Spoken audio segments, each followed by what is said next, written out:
Top quality और consistent performance के लिए सिर्फ सिल्वर पंप नाम याद रखना।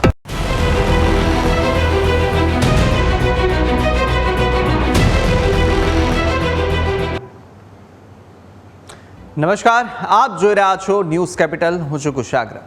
મધ્યપ્રદેશ અને રાજસ્થાનમાંથી આવેલ બે દુઃખદ ઘટનાઓએ આખા દેશમાં ચિંતા ફેલાવી છે. પ્રતિબંધિત કફ સિરપના સેવનથી નાના નિર્દોષ બાળકોએ પોતાનો જીવ ગુમાવ્યો અને હવે એ જ દવાઓ સામે સવાલ ઉઠી રહ્યા છે. કેન્દ્ર સરકારે આખરે એક મોટો નિર્ણય લીધો છે. એક એડવાઇઝરી બહાર પાડી છે જેમાં સ્પષ્ટ જણાવાયું છે કે 2 વર્ષથી ઓછી ઉંમરના બાળકોને ઉધરસ અને શરદીની દવાઓ, ખાસ કરીને જે કફ સિરપ, આપવી જોઈએ નહીં. અને આ માત્ર સલાહ નથી, આ એક ચેતવણી છે અને જરૂર છે આને સમજવાની, ધ્યાનમાં લેવાની અને અમલ કરવાની. આ દુર્ઘટનાઓ બાદ શું સરકારનો મોડો ચેતવણી ભર્યો આ નિર્ણય છે કે પછી આ તમામની બેદરકારીનું આ પરિણામ છે, તેવા સવાલ થઈ રહ્યા છે. બાળકો માટે બનાવતી દવાઓમાં કેટલું જોખમ હોય છે તે પણ એક મોટો સવાલ છે અને આજની આ ચર્ચામાં આપણે આ તમામ સવાલોના જવાબ જાણીશું. કઈ કઈ બાબતોમાં ધ્યાન રાખવાની જરૂર છે તે વિશે પણ માહિતી આપણે આ ચર્ચામાં મેળવવાના છે. આપણી સાથે પીડિયાટ્રિશિયન આપણી સાથે જોડાશે, આયુર્વેદાચાર્ય પણ આજની ડિબેટમાં આપણી સાથે જોડાવાના છે. પરંતુ અનેક સવાલો સાથે અત્યારે જે 2 દુઃખદ ઘટના 2 પ્રદેશોમાંથી સામે આવી, મધ્યપ્રદેશ અને રાજસ્થાનમાંથી, તે ખૂબ જ ચેતવણીરૂપ કિસ્સો આ પ્રકાશમાં સામે આવ્યો છે કે શું કફ સિરપ એટલું જોખમી હોઈ શકે છે નાના બાળકો માટે કે તેના ઓવરડોઝને લઈને તેને આખરે બાળકને મોત મળી જતું હોય. આ તમામ વિશે આપણે ચર્ચા કરીશું. આપણી સાથે ડૉક્ટર રાજલ શુક્લા, અત્યારે આયુર્વેદાચાર્ય, તેઓ આપણી સાથે જોડાઈ રહ્યા છે અને સાથે એમનું સ્વાગત કરીશું. આપનું સ્વાગત છે શુક્લા મેમ. પરંતુ પહેલાં સવાલ એ આપને કે આ જે નિર્ણય, જે એડવાઇઝરી એક બહાર પાડવામાં આવી છે, તે એડવાઇઝરી અત્યારે કેટલી મોડી આવી કહેવાય કે પછી કેટલી ઉપયોગી હતી અત્યારે આ સમયમાં આવું એનું? સમયથી બાળકોને કફ સિરપ તો આપતા જ આવ્યા છીએ, એટલે એવું એડવાઇઝરી જાહેર કરવી મારા મતે એવું કંઈ અમારો પોતાનો મત છે. પણ બેચ ની બરાબર જાંચ કરવી બહુ જરૂરી હોય છે, એ બહુ અગત્યનું છે. એડવાઇઝરી એટલે બાળકોને આપવી જ નહીં કફ સિરપ, એ પણ એક બહુ નિર્ણય યોગ્ય નથી લાગી રહ્યો. પણ એક આયુર્વેદાચાર્ય તરીકે ચોક્કસ એવું કહીશ કે આપણા સમાજમાં અત્યારે જે પહેલાંના જમાનામાં જ્યારે માતા જ્યારે બાળકને દૂધ પીવડાવતી, એને એ માતાઓને ધાત્રી કહેવામાં આવે. તો જ્યારે પણ બાળક માંદું પડે અને એ જો ફક્ત માતાના દૂધ ઉપર હોય તો માતાને દવા આપવામાં આવતી, જે એ આખો અધ્યાય કહી શકાય, એ આખું જ અત્યારે સાવ નીલ દેખાઈ રહ્યું છે. બિલકુલ એ પ્રત્યે ધ્યાન દોરાઈ રહ્યું નથી. જે માતા સ્તનપાન કરાવે છે બાળકને, એના ખાવા પીવાનું પણ ધ્યાન નથી રખાઈ રહ્યું, જેના પણ મોટા જ આયુર્વેદની અંદર અધ્યાયો લખેલા છે. પણ એ આખું શાસ્ત્ર અત્યારે સમાજમાં બિલકુલ અજાગૃત હોય વ્યક્તિઓ, દરેક વ્યક્તિઓ, એવું મને લાગી રહ્યું છે. એટલે કફ સિરપના બદલે સ્તન્યપાન કરાવતી માતાઓને જાગૃત કરવી અને બાળકને ઘરગથ્થુ ઉપચાર કઈ રીતે આપવા, એ બહુ અગત્યનો પ્રશ્ન અથવા તો જાણકારી બહુ અગત્યની છે કે તાત્કાલિક તમે બાળકને ઘરગથ્થુ ઉપચાર શું કરી શકો, એ બહુ જરૂરી છે.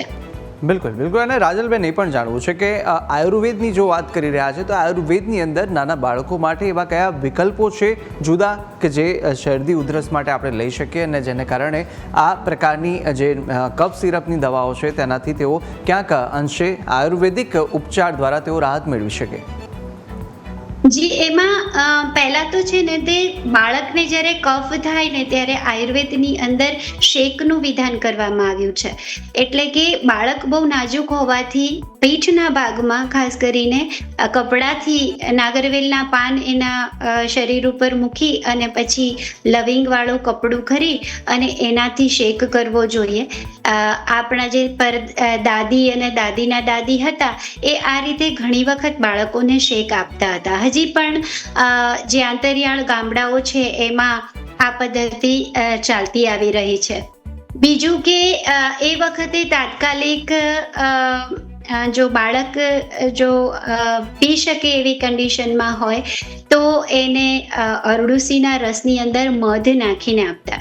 આયુર્વેદ શાસ્ત્રમાં કાશ્યપ સંહિતા નામનો એક ગ્રંથ છે જેમાં બાળકોની જે પેડિયાટ્રિશિયન બાળકોની જે દવાઓ છે એના વિશેનું વર્ણન ઘણું મોટું છે. પરંતુ ખાસ કરીને એમાં જે વર્ણન છે એ પ્રમાણે કે બાળકની માં જ્યારે પણ સ્તનપાન કરાવે છે ત્યારે એ માતાને જ દવા આપવી જોઈએ જો બાળકને કફ થયો હોય. એ માતાના ખોરાકમાં ફેરફાર કરવો જોઈએ જો બાળકને કફ થયો હોય. તો એ કફનું જે પ્રોડક્શન છે એ જ બાળકને જતું રહે છે અને સાથે સાથે દવાઓ આપવી જોઈએ. બીજું એક ધ્યાન આપીશ કે જો બાળકને વારંવાર કફ થતો હોય તો એની માતાને ખાસ કરીને ગુડ હરિતકી એટલે ગોળની સાથે હરડેનું સેવન રોજ કરાવવું જોઈએ એવું એક વિધાન પણ છે. અને એટલે માતાને જો શુદ્ધ રાખવામાં આવે તો એનું જે દૂધ બને છે એમાંથી જે બાળકને કફ થાય છે એ ના થાય. એટલે ધાત્રીની ચિકિત્સાનું મહત્વ બહુ જ કરવામાં આવ્યું છે. માતાને જે ભાત ખાય એની અંદર પીપલી એટલે કે લીંડી પીપર, અરડુસી, જેઠી મધ અને નાગરમોથ એ નાખેલું ઘી માતાને ખવડાવવું એવું પણ વર્ણન છે. પણ અત્યારે આપણે જોવા જઈએ તો નવરાત્રિમાં રાત્રે જોઈએ તો કોઈ પણ બર્ગર છે ને પિઝા છે ને નૂડલ્સ છે ને એવી બધું ખાતા જોવા મળે છે પણ એ બિલકુલ યોગ્ય નથી. માતાનો ખોરાક બહુ જરૂરી છે જો સ્તનપાન કરાવતી બદલાઈ ચૂકી છે. બિલકુલ બિલકુલ. આયુર્વેદમાં એક સિરપ પણ બનાવવાનું છે, બાલ ચાતુર્ભદ્ર કરીને સિરપ મળે પણ છે માર્કેટમાં અને એ પ્રિવેન્ટિવમાં પણ બહુ યુઝફુલ છે અને બહુ જ કફ થયો હોય તો પણ એટલે ઘરે રાખવા માટેનું એ છે અને એ ખૂબ સારું પરિણામ પણ આપે છે. એટલે એકદમ પ્રિવેન્ટિવ કેસમાં પણ જ્યારે બાળક ખાનપાન કરતું હોય એટલે બાળક જેમ કે વર્ષનું હોય તો એ બધું બહારનું બધું જ જમતું હોય, દૂધ પણ લેતું હોય. બિલકુલ. આપણી સાથે બિલકુલ રાજલબેન ડૉક્ટર મિતુલ જસાણી પીડિયાટ્રિશિયન છે આપણી સાથે સ્ટુડિયોથી જોડાઈ ચૂક્યા છે. મિતુલભાઈ, સ્વાગત છે આપનું. સર, બીજું આપને એ પૂછવા માંગીશ કે અત્યારના જે આ નિર્ણય લેવામાં આવ્યો કેન્દ્ર સરકાર તરફથી કે જે 2 વર્ષથી નાના બાળકો છે તેમને કફ સિરપ નહીં આપવાની સૂચના સરકારની મોડે આવી છે કે પછી સહી સમય પર આવી છે અને આ નિર્ણયને આપ કેવી રીતે ગણાવશો? જુઓ, આ બાબતે કે બાળકો જે 2 વર્ષથી નાના હોય એને કફ સિરપ આપવું કે નહીં એ હંમેશા ચર્ચાના વિષયમાં રહ્યું જ છે. અને આપણે જોઈએ તો પહેલાં 5 વર્ષમાં અને એમાં પણ પહેલાં 2 વર્ષમાં બાળકોને આપણે જોઈએ તો રફલી 6 થી 8 વાર શરદી ખાંસીના એપિસોડ થાય છે. બરાબર છે. હવે શરદી ખાંસીના એપિસોડમાં આપણે એમ બ્લેન્કેટ કહી દઈએ કોઈ પણ જાતનું કફ સિરપ ના દેવું. બરાબર છે. તો એ વ્યવસ્થિત કે વ્યાજબી નહીં કહેવાય. કેમ કે એક પદાર્થમાં કે એક ચીજમાં કંઈ હાનિ નીકળી છે, બરાબર છે, તો એના માટે બધા જ કફ સિરપ આપણે બેન કરી શકીએ નહીં. એઝ પર FDI આપણે જોઈએ ડેટામાં તો સિટ્રિઝિન 6 મહિના કે એનાથી ઉપરના બાળકોને આપણે દેવા માટે સેફ છે, જે પણ એઝ અ કફ ફોર્મ્યુલેશનમાં યુઝ થાય છે. પ્લેન સિટ્રિઝનના ડ્રોપ્સ પણ આવે છે, કફ સિરપ પણ આવે છે. એના પછી આપણે આમ જોઈએ તો લિવોક્લોપેરાસ્ટિન કરીને એક કમ્પાઉન્ડ આવે છે જે પણ FDA અપ્રૂવડ છે કે આપણે 6 મહિના કે એના ઉપરના બાળકોને દઈ શકીએ છીએ. એટલે આપણે એમ કહીએ કે 2 વર્ષથી નાના બાળકોને કોઈ પણ પ્રકારનું કફ સિરપ ના દઈ શકાય એ થોડું માન્ય ઓછું લાગે છે. અને જસાણી સાહેબ, એ પણ પૂછવું છે કે જો સામાન્ય શરદી અને જુખામ હોય એટલે કે શરદી અને ઉધરસની જો સામાન્ય બીમારી હોય તો સામાન્ય લક્ષણો જ્યારે આવતા હોય તે દરમિયાન પણ શું કફ સિરપ આપવો જે એકમાત્ર ઓપ્શન હોય કે બીજા કોઈ અન્ય ઓપ્શન પણ લઈ શકાય? શરદી ખાંસીના ઘણા બધા કારણો હોઈ શકે છે. શરદી ખાંસી એક એલર્જીના પ્રમાણે પણ હોઈ શકે છે, એક આપણે એમ કહીએ કે એક વાયરલ ઇન્ફેક્શન વાદે પણ હોઈ શકે છે, અને એ કોઈ વિકરાળ બેક્ટેરિયલ ઇન્ફેક્શનના વાદે પણ થઈ શકે છે. એટલે અલગ અલગ જે કારણો હોય એમાં અલગ અલગ રીતે સારવાર કરવી પડે. જેમ કે કોઈ નાનું બાળક જે 2 કે 3 મહિનાનું હોય, બરાબર છે, એને ખાલી વાતાવરણના ફેર વાદે નાકમાં સિક્રેશન્સ વધી જતા હોય છે, બરાબર છે, એના વાદે નાક બંધ થઈ જાય, તેમાં ફક્ત ને ફક્ત સલાઇન નેઝલ ડ્રોપ જે હોય છે, જે નાક સાફ કરવાનું ફક્ત કામ કરે છે, એ વાપરીને પણ આપણે બાળકને સાજું કરી શકીએ છીએ. એના માટે કફ સિરપ યુઝ્યુઅલી જરૂર પડતી નથી. બિલકુલ. અને વાત કરીએ આવા જ્યારે કિસ્સાઓ સામે આવતા હોય ત્યારે જસાણી સાહેબ, આવા કિસ્સાઓની અંદર ઓવરડોઝ એકમાત્ર એનું કારણ હોઈ શકે કે જેના કારણે આ પ્રકારના પરિણામો આપણે જોતા હોઈએ છીએ, કે પછી ક્યાંક પેરેન્ટ્સની કે પછી ડિસ્ક્રિપ્શનની જે ભૂલ હોય છે, પ્રિસ્ક્રિપ્શન જે આપવામાં આવતું હોય ડૉક્ટર તબીબો તરફથી, તેની ક્યાંક ભૂલ હોય તેવી સામે આવી આવા કિસ્સાઓની અંદર સૌથી વધારે ફેલિયર શું જોવા મળે? સી બેઝિકલી પહેલાં તો મારી દિલગીર વ્યક્ત કરીશ કે કોઈ પણ બાળક જે માતા પિતા છે, જે એ ઈચ્છાએ જાય છે કે દવા લે અને બાળક સાજું થાય અને એના વાદે કોઈ કારણોસર મૃત્યુ થઈ જાય, એ તો એક્સેપ્ટેબલ નથી જ, પહેલી વાત, બરાબર છે. હવે કોઈ પણ ચીજ આપણે લઈએ, પછી એ એલોપેથી હોય કે આયુર્વેદિક હોય, એનું એક ફિક્સ ડોઝેજ હોય, એનું એક ફિક્સ ડ્યુરેશન હોય, અને કેટલું દેવું ને કેટલું ન દેવું, બરાબર છે, એ કોમ્બિનેશનમાં આપણે ન દઈએ તો એનો આડઅસર આવી શકે છે. બિલકુલ બિલકુલ. અને સાથે જ રાજલભાઈ, આપને પણ એ પૂછવું છે કે અત્યારે જે રીતની આ ઘટનાઓ સામે આવી છે, તેની સામે શું આપ માનો છો કે જે આયુર્વેદિક છે એલોપેથી કરતાં વધારે અત્યારે સેફ અને સુરક્ષિત આપ માની શકાય? કોઈ પણ દવાઓ જાતે આપવામાં આવે તો એ બિલકુલ સુરક્ષિત નથી. અને એલોપેથી અને આયુર્વેદ એના બદલે જવાના બદલે પેશન્ટને દવા લેવાથી સારું થવું જોઈએ અને એ દવાથી બીજો રોગ ના થવો જોઈએ, એ બહુ ઇમ્પોર્ટન્ટ છે. અને એનું મૃત્યુ થાય તો બિલકુલ એક્સેપ્ટેબલ નથી.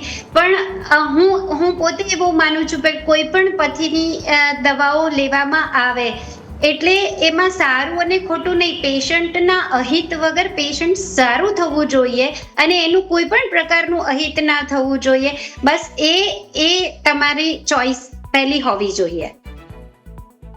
અને ફાર્મા કંપનીઓની વાત કરીએ મિતુલ સર, તો ફાર્મા કંપનીઓના પણ અનેક એવા કિસ્સાઓ સામે આવ્યા હતા કે તેના પણ અનેક ડુપ્લિકેશન થવા માંડ્યા છે, કારણ કે અનેક ફેક રીતે તેના બેનર અને એનો ઉપયોગ કરવામાં આવે છે, તેની બોટલ્સનો ઉપયોગ કરવામાં આવે છે, સ્ટેમ્પનો ઉપયોગ કરી અને અનેક એવી જે સિરપ માર્કેટમાં મળતી હતી તે ડુપ્લિકેટ પણ સામે આવી ચૂકી છે. આવા સામે કોઈ મુહિમ કે પછી તેને કારણે આ બધી અસરો વધી રહી છે તેવું હોઈ શકે? એ કારણ ડેફિનેટલી હોઈ શકે છે કે આપણે જે દવા આપણે એક્સપેક્ટ કરીએ કે સે ફોર એક્ઝામ્પલ ABC કંપની જે સ્ટાન્ડર્ડ કંપનીની છે, એનું જ લેબલ સાથે બીજી કોઈ લોકલ મેન્યુફેક્ચરિંગ આવું કરે છે અને એનાથી આડઅસર થાય ને જે મેઇન કંપની હોય એનું નામ બગડી શકે છે. પણ એ સિવાય ઘણીવાર આપણે એક્સિપિયન્ટ્સ કરીને કહેતા હોઈએ છીએ. કોઈ પણ દવા હોય એને સ્ટેબલ રાખવા માટે એનો સ્વાદ એક્સેપ્ટેબલ રહે, કેમ કે બાળકો હોય છે, સ્વાદ બહુ અગત્યનો હોય છે. એ એક્સિપિયન્ટ્સમાં પણ જો ઉપર નીચે થતું હોય તો પણ આવી શક્યતાઓ થઈ શકે છે. અને ઓબ્વિયસલી જેમ તમે કહ્યું એ તો સાચું છે જ કે દવા રોંગ મેન્યુફેક્ચરના નામે જે થઈ જાય તો આવું તકલીફ પડી શકે છે. અને જે બાળકો માટે જે ફાર્મા કંપનીઓ જે દવાઓ બનાવતી હોય તેની અંદર કેટલું આમ મેડિકલ ટ્રાયલ થયેલું હોય, કેવી પ્રોસેસ એની હોય છે એ પણ થોડું સમજી લઈએ તો જેના કારણે લોકોને પણ સમજ પડે. કોઈ પણ દવા બહાર આવે એના માટે બેઝિકલી અરાઉન્ડ 10 થી 15 વર્ષના પહેલાં ટ્રાયલ થતા હોય છે. પહેલાં ફેઝ 1 ક્લિનિકલ ટ્રાયલ્સ થતા હોય છે, જેમાં લેબમાં એ દવા જે છે એની સ્ટેબિલિટી અને એનું કેવું રહે છે એ જોવા આવે છે. પછી એ પશુ ઉપર ચેક કરવામાં આવે છે. પછી એ ડ્રગ એક સિલેક્ટેડ ટાર્ગેટ ગ્રુપ રેન્જમાં સ્મોલ નંબર્સમાં ચેક કરવામાં આવે છે. એની કોઈ ટોક્સિસિટી કે કશું નથી થતું કે એની જે આડઅસર થાય છે એ કયા રેન્જમાં થાય છે એનું જાણ આપણે ખબર પડે. પછી જ એ દવાને માન્યતા માટે મોકલવામાં આવે છે. અને પછી પણ એ દવા જ્યારે ફેઝ 3 એટલે કે ફિલ્ડ ટ્રાયલમાં આવી જતી હોય છે ત્યારે પણ એનું કોન્સ્ટન્ટ ચકાસણી થતી જ રહેતી હોય છે.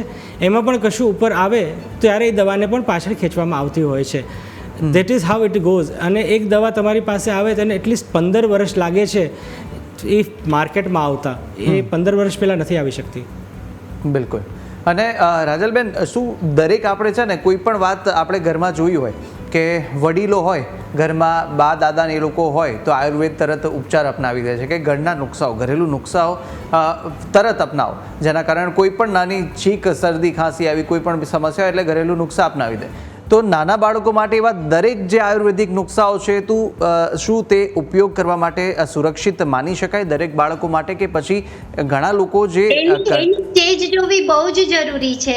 જો ઇમરજન્સી હોય તો તમારે એમને દવાખાને લઈ જ જવું પડે.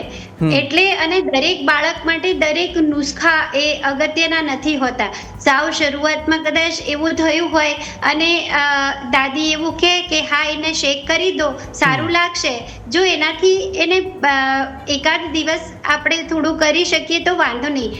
એટલે સ્ટેજ જોવો બહુ જરૂરી છે. અને એવા નુસ્ખા ત્યાં આગળ ચાલી શકે જ્યાં તમને ડૉક્ટર બહુ ઇઝીલી અવેલેબલ નથી હોતા, બહુ દૂર હોય તો તમે એ માણસો એનો ઉપયોગ કરતા હોય છે. બાકી એવા નુસ્ખા આટલા બહુ નાના બાળકો પર ના કરવા જોઈએ. પરંતુ એ ચોક્કસ કહીશ કે આયુર્વેદમાં કહ્યા મુજબ જ્યારે બાળકને કફ થાય છે ત્યારે માતાના જે ખાનપાન અને માતાને આપવાની જે દવાઓ છે એમાં આપણે આગળ વધ્યા નથી. એ આખું શાસ્ત્ર જે છે એ એક્સપ્લોર જ નથી થયું. તો એ કરવાની અને એના ઉપર રિસર્ચ કરવાની પણ ખૂબ જરૂર છે. કારણ કે માતાના જે સ્તન્ય હોય છે એનાથી પણ બાળકને રોગ થાય છે અને આટલા રોગ થાય છે એના આખા શાસ્ત્રો અને અધ્યાયોનું વર્ણન છે. પણ એ આપણે અત્યારે હાલમાં બિલકુલ એક્સપ્લોર થતું નથી. અને માતાઓનું ખાનપાન છે એ ઘણા જ પ્રકારનું ખરાબ કહી શકાય એ રીતનું હોય છે.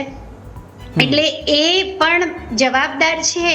એવું પણ માતાઓને પણ એક એડ્યુકેટ કરવાની ખૂબ જરૂર છે અને એના ઉપર પણ એક પ્રકાશ પાડવો જ જોઈએ. બિલકુલ. એટલે આપણે આપણા દર્શકોને પણ એ સમજાવી દઈએ એકવાર કે તમામ નુસ્ખા છે તે બાળકો માટે ઉપયોગ કરતા પહેલા એકવાર કોઈની સલાહ જરૂર લઈ લેવી જોઈએ. સલાહ જરૂર લેવી જોઈએ. ચિકિત્સકની સલાહ લેવી ખૂબ જરૂરી છે. બિલકુલ બિલકુલ. અને જસાણી સાહેબ, ઓટીસીની જો વાત કરીએ, ઓવર ધ કાઉન્ટરની, કે એ દવાઓની જે નિયમન હોય છે શું એટલું કડક હોય છે ફાર્મા કંપનીઓ માટે પણ? ઓવર ધ કાઉન્ટર્સના નિયમો ભારતમાં બહુ લેક્સ છે. કેમ કે ઘણી બધી દવાઓ જે એઝ સચ ઓવર ધ કાઉન્ટર્સ ન મળવી જોઈએ. સિમ્પલ એક્ઝામ્પલ કહીએ કે આપણે antibiotic over the counters available ન થવી જોઈએ, પણ તમે કોઈ પણ કેમિસ્ટ પાસે જશો તો તમને આરામથી ઓવર ધ કાઉન્ટર્સ ડ્રગ્સ મળી જ જશે. એટલે when it goes to cough cold syrup તો એ તો ડેફિનેટલી મળી જશે, પણ એના નિયમો થોડા કડક કરવા જરૂરી જ ખરી. અને અત્યારે એ પણ છે, આપણે જોયું હોય મેડિકલ સ્ટોર પર જઈએ એટલે તરત કોઈ કે મને ભાઈ કફ સિરપ જોઈએ છે, આટલે ઉધરસ ખાંસી છે, તો કોઈ પણ પ્રિસ્ક્રિપ્શન વગર તેઓ આપી દેતા હોય છે. શું આમાં હવે અંકુશ લાવવાની જરૂર છે? એની માટે કડક નિયમો બનાવવાની જરૂર છે? જો કે નિયમો તો છે, પરંતુ તે છતાંય લોકોને ઇઝીલી મળી જતી હોય છે. ખાલી નિયમો બહુ બધા છે, નિયમો અમલમાં નથી આવી રહ્યા. કેમ કે કફ એક જ પ્રકારનો નહીં હોય, એ આયુર્વેદા હોય કે એલોપેથી હોય, બધામાં અલગ અલગ કારણોથી કફ લખેલો છે અને અલગ અલગ દવા હોય છે. એક જ દવા બધી જ કફમાં કામ નથી કરતી હોતી, પછી આયુર્વેદા હોય કે એલોપેથી હોય. બિલકુલ. અને આપની આ વાત પરથી એક પણ વસ્તુ યાદ આવી કે કોઈને પણ કોઈ પણ વસ્તુ નાની મોટી બીમારી પણ થઈ હોય, એટલે કોઈ બીમાર થયો હોય, વાયરલ ઇન્ફેક્શન થયું હોય, તો એ ઇન્ફેક્શન ફ્લૂ પણ જુદા હોય, તે પણ લોકોને એટલું સમજવું જરૂરી છે. કારણ કે લોકો હવે શું કરે છે, મેડિકલ પર જતા રહે, દવાખાને નથી જવું, ડૉક્ટરને નથી બતાવવું, ડાયરેક્ટ મેડિકલ પર જઈને પૂછી દે કે ભાઈ મારે આ બીમારી છે, આ દવા મારે જોઈએ છે, કઈ દવા લઈ શકાય. એટલે આ કેટલું આગળ જતાં કેટલી નુકસાની લોકોને આ થઈ શકે છે, આવી પ્રકારની તેમનું વર્તન જોવા મળે મેડિકલ સ્ટોર પર જઈને દવા લેવાનું. તો કયા આગળ જોખમ ઊભા થઈ શકે છે, આપ શું કહેશો? ક્યારે પણ કોઈ પણ દવા ઓવરડોઝેજમાં લઈ જાય, જેમ કે સિમ્પલ આપણે સાદામાં સાદી ગણીએ પેરાસિટામોલ, બરાબર છે, પેરાસિટામોલનો એક માત્રામાં ડોઝ દેવા જોઈએ. બાળકોમાં તો ખાસ કરીને વજન ઉપરથી દેવાતી હોય છે. જો એમાં ઓવરડોઝેજ થઈ જાય તો એનું લીવર ફેલ થઈ શકે છે. ઘણી બધી દવાઓ આપણે આમ જોઈએ તો બે જ અંગોમાંથી પાસ થતી હોય છે, જે ફિલ્ટર થતી હોય છે, એક તો કિડની છે ને એક લીવર છે. અને આજના પણ આપણે મુદ્દામાં જોયું તો ઘણા બધા દર્દીઓને કિડની ફેલિયરની નોંધ આવેલી છે, જે આ અત્યારનું જે થયું છે પ્રકરણ એમાં પણ. એટલે આવી જ રીતે જો દવા રેન્ડમલી ઓવરડોઝ થઈ જાય તો લીવર અને કિડનીને નુકસાની કરવાનું ખાસ કરીને ભય રહે છે. ઘણી દવાઓ એવી હોય છે કે જે હૃદય ઉપર પણ અસર કરે છે અને મગજ ઉપર પણ અસર કરે છે. જેમ આજની આપણે જે હતી એમાં પણ મગજ ઉપર અસર થઈ છે. ઘણા બધા બાળકોને ખેંચ આવી છે, બરાબર છે. તો આ બધા એના સાઈડ ઇફેક્ટ્સ આવી શકે છે જ્યારે આવી રીતે આપણે અનિયમિત રીતે દવા લઈએ, અનિયમિત ડોઝમાં લઈએ અને અનિયમિત કાર્ય માટે સમય માટે લઈએ ત્યારે. કેમ કે સિમ્પલ આપણે પેઇન કિલર્સ જે વડીલો ઇઝીલી લઈ લેતા હોય છે એ એમને ઘણીવાર ખ્યાલ નથી હોતો કે સાંધાના દુખાવા છે અને ટેબ્લેટ્સ લઈ લઈએ અને એ જ જ્યારે લાંબો સમયગાળા માટે લઈ લેતા હોય છે ત્યારે એ જ એમને કિડનીને નુકસાન પહોંચાડીને કિડની ફેલ કરવાના પણ કારણ બની શકે છે. બિલકુલ બિલકુલ. અને રાજલભાઈ, બીજું એ પણ છે કે આ ઓવરડોઝની વાત ચાલતી હતી. ઘણા લોકો એવું કહે કે આ તો આયુર્વેદિક છે, આનાથી કશું નહીં થાય, તમે ગમે એ લો કંઈ આડઅસર તો નહીં જ કરે. શું એવું ખરેખર હકીકત છે? આયુર્વેદમાં પણ 3 પ્રકારની મેડિસિન્સ છે. જે વનસ્પતિ વાળી છે એ મેડિસિન કદાચ તમે ઓવરડોઝ લો, જેમ કે અરડુસીનો રસ લો તો એ નીકળી જશે, એની કદાચ આડઅસર નહીં થાય. પણ હર્બો મિનરલ એટલે હર્બલ પ્લસ મિનરલ વાળી મેડિસિન છે એ તો વૈદ્યકીય સલાહ સાથે જ લેવાની છે. એટલે એક એવી ખરાબ અને ખોટી માન્યતા થઈ ગઈ છે કે આયુર્વેદિક દવાઓ લો એટલે સાઈડ ઇફેક્ટ ના થાય, પણ એવું છે નહીં. એકચ્યુઅલી આયુર્વેદિક દવાના પણ હર્બો મિનરલ્સ છે એ બધાના ડોઝેજ ફિક્સ છે અને એ વૈદ્યકીય સલાહથી જ લેવી પડે. પણ સમાજમાં એવી મિથને કારણે ઘણીવાર એવું થાય છે કે વર્ષો પહેલા પેશન્ટ આવ્યું હોય, એને તમે દવા કીધી હોય અથવા તો લખી આપી હોય, વર્ષો પછી જ્યારે એ તમારી પાસે આવે ત્યારે એ દવા કન્ટિન્યુ કરતા હોય જેને છોડી દેવાની હોય અને એના લીધે એને કોઈ બીજો ડિઝીઝ પણ ચાલુ થઈ ગયો હોય જેની ન ડોક્ટર્સને ખબર હોય ન વૈદ્યને ખબર હોય. એટલે હું એવું સ્પષ્ટપણે માનું છું કે હોટલનું બિલ 1000 રૂપિયાનું થાય તો લોકોને પોસાય છે અને ગમે પણ છે, પણ વૈદ્ય અથવા તો ડૉક્ટરનું કન્સલ્ટેશન જો આપવું પડે છે તો એમાં તકલીફ પડે છે અને એ લોકો જ મેડિકલના સ્ટોર ઉપર જઈ અને દવા લઈ લે છે. મેડિકલ સ્ટોર ઉપર જે પણ વ્યક્તિઓ હોય છે એને ડૉક્ટર જેટલું કે વૈદ્ય જેટલું નોલેજ નથી જ હોતું, એટલા માટે એ તકલીફમાં પોતાના સ્વજનોને મૂકતા જ હોય છે. બિલકુલ. એટલે આ વિષય ખૂબ જ ગંભીરતાથી આપણે નોંધ લેવી જોઈએ, કારણ કે ડાયરેક્ટ કોઈ પણ તબીબી સલાહ સૂચન વગર આપણે મેડિકલ સ્ટોર પર જઈને દવા તો ના જ લેવી જોઈએ.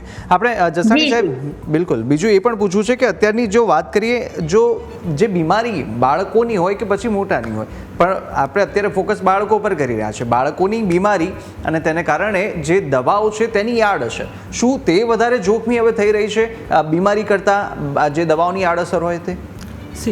બીમારી કરતાં દવાઓની આડઅસર ક્યારેય જોખમી હોય ને તે દવા માર્કેટમાં આવી જ ન શકે. પહેલો પોઈન્ટ. દવાની આડઅસર ત્યારે જ આવી શકે જ્યારે અનિયમિત રીતે લઈ લીધું હોય ત્યારે.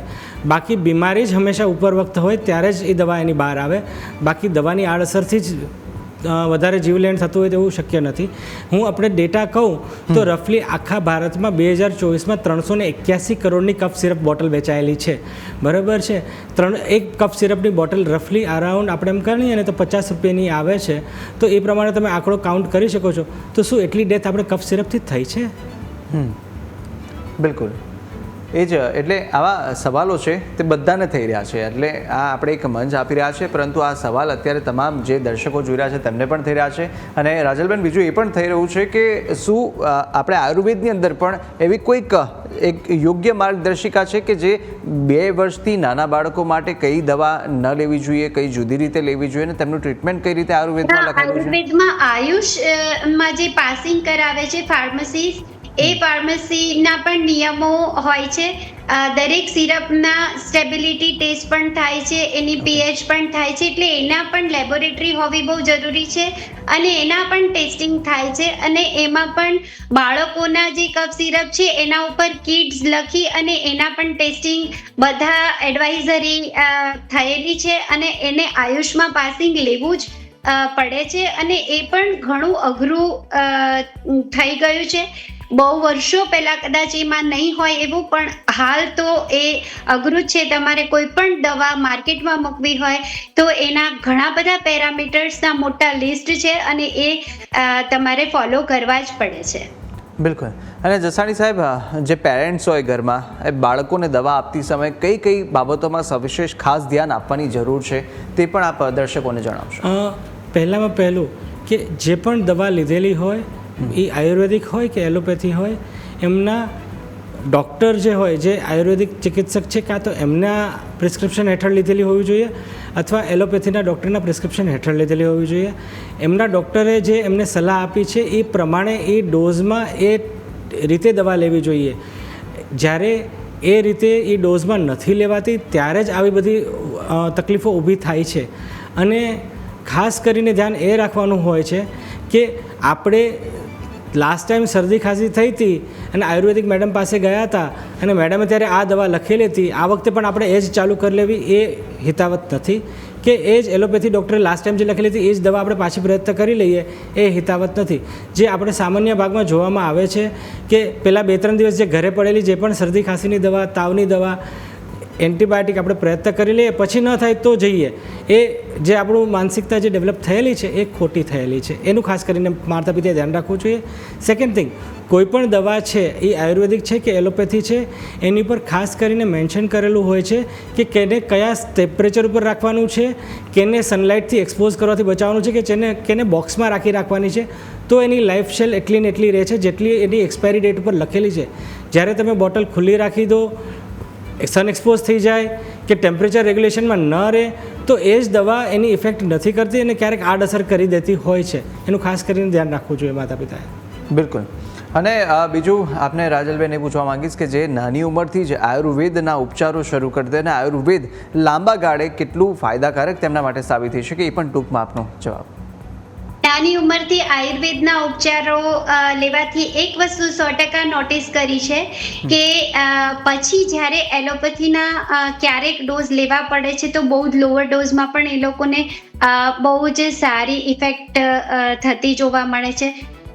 લોન્જિવિટી માટે અને આયુર્વેદના ઉપચારો માટે કહીશ કે એ ઘણા ફાયદાકારક હોય છે, પણ એ ચિકિત્સકની સલાહ સાથે જ લેવા જોઈએ. અત્યારે એવું થયું છે કે એટલી બધી મીથ અને એટલું બધું અલગ અલગ પ્રકારનું યુટ્યુબ એટલે સોશિયલ મીડિયા ઉપર ઉપલબ્ધ હોય છે કે જેમાં ખરેખરો આયુર્વેદ તો ક્યાં ગાયબ થઈ જાય છે એ સમજમાં જ નથી આવતું. અને ઘણી વખત એવું પણ પ્રશ્ન થાય છે કે શું આયુર્વેદમાં આવું કીધું છે અથવા તો લખ્યું છે. એટલે આ આયુર્વેદના ચિકિત્સક છે એને જ પૂછીને આયુર્વેદનું કોઈ પણ પ્રકારનું જે પણ દવા અથવા તો જે પણ ઉપચાર કરવા હોય એ કરવા જોઈએ. જેમ કે અત્યારે આપણે કહીએ તો શરદમાં શ્રાદ્ધ પક્ષ જ એટલે આવે છે કે તમે શરદમાં શીતળ વસ્તુ ખાઓ. અત્યારે આપણે શરદ પૂનમમાં દૂધ પૌવા ચાંદનીમાં મૂકીને ખાઈશું, એને આરોગ્ય સાથે ગણી લીધું, કારણ કે પિત્તની પ્રધાનતા છે જેથી આપણે એવું ખાઈએ છીએ. પણ અત્યારે બધા જ લોકો સમાજમાં ગરબા ગાવા જાય છે અને એની સાથે આઈસ્ક્રીમ તો બરાબર છે પણ શ્રીખંડ પણ ખાય છે અને ફાફડા પણ ખાય છે અને સાથે સાથે બર્ગર પણ ખાય છે, જે અનુકૂળ નથી. એટલે આયુર્વેદના સિદ્ધાંતોની દ્રષ્ટિએ એ વ્યાજબી નથી. બિલકુલ. એટલે આયુર્વેદની ઋતુચર્યાનું પાલન જે છે અને આયુર્વેદની આહાર વિધિ વિશેષાયતનાની એટલે આહાર કેવી રીતે લેવો, જેમ કે તમે હસ્યા વગર આહાર લેવો, શાંતિથી આહાર લેવો, એ જે બધી જે આહાર વિધિ આપી છે એનું પાલન બહુ જરૂરી છે. ને બિલકુલ, એટલે જે નિયમો અનુસાર છે, બિલકુલ રાજલબેન, જે નિયમો અનુસાર છે એ રીતે જ ચોક્કસ અને યોગ્ય માર્ગદર્શન હેઠળ દવાઓ અને આપણું જે જીવન છે તેની રોજિંદી ક્રિયાઓ પણ હોવી જોઈએ. રાજલબેન અને જસાણી સાહેબ બંને આ ચર્ચામાં જોડાયા, ભાગ લીધો તે બદલ આપનો ખૂબ ખૂબ આભાર. અને હાલ વિશેષ રજૂઆતમાં બસ આટલું. વધુ મહત્વના સમાચાર અપડેટ માટે આપ જોતા રહો ન્યૂઝ કેપિટલ. નમસ્કાર.